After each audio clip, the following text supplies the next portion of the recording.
રાજકોટમાં વધતી જતી મોંઘવારી સામે કોંગ્રેસ દ્વારા અનોખા અંદાજમાં વિરોધ પ્રદર્શન કરવામાં આવ્યું હતું। કોંગ્રેસના કાર્યકર્તાઓ મોટી સંખ્યામાં એકત્ર થઈ મોંઘવારીના મુદ્દે રાજકોટ કલેક્ટર કચેરીએ રજૂઆત કરવા પહોંચ્યા હતા। વિરોધ પ્રદર્શનને વધુ આકર્ષક બનાવવા માટે કાર્યકર્તાઓએ સિંગતેલના ડબ્બાના પોસ્ટર પહેરીને મોંઘવારીની મહારાણા તરીકે વિરોધ દર્શાવ્યો હતો। આ ઉપરાંત કાર્યકર્તાઓએ ઘોડાગાડી અને મોંઘવારીની જેલ જેવી થીમ ઊભી કરી હતી।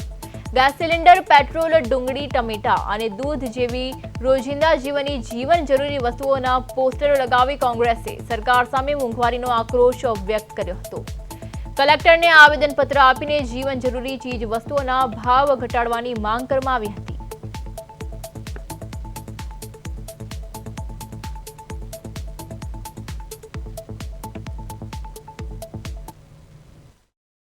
ગુજરાતની ડબલ એન્જિનની સરકાર દેશને અને ગુજરાતને જે દિશામાં લઈ જઈ રહ્યો છે એ પ્રમાણે મને લાગે છે કે આ સરકાર ગરીબો માટે, મધ્યમ વર્ગ માટે અને ખાસ કરીને મહિલાઓ માટે કંઈ વિચારી નથી। મોંઘવારીનો માર અત્યારે સહન નથી થતો। યુવાનો પોતે ડિપ્રેશનમાં આવીને વ્યસનો તરફ ધકેલવા માટેના અનેક પ્રલોભનો આ ભારતીય જનતા પાર્ટીના શાસનમાં બેફામ રીતના અપાઈ રહ્યા છે। ગુજરાતની ખાસ કરીને વાત કરીએ તો ગુજરાતમાં દારૂબંધીના નામ ઉપર કરોડો રૂપિયાનો ભ્રષ્ટાચાર ભારતીય જનતા પાર્ટીના શાસનમાં